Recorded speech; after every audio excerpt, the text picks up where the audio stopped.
off.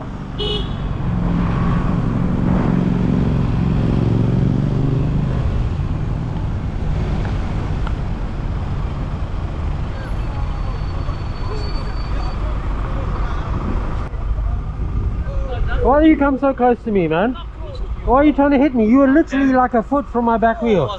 Do you see what this is? I know it is. And you know what? I was nowhere near you, man. You're driving stupidly close. You're looking at me like angry. I don't know. Because you came so dangerously close. No, man. You're risking my life. I've been driving 30 years. Yeah, and so 10 years you've been coming too close to cyclists. I left 2 yards. I'm getting you saying.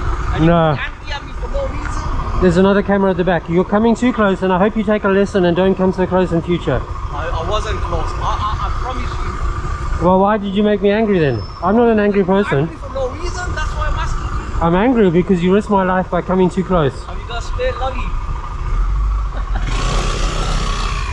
Alright, me.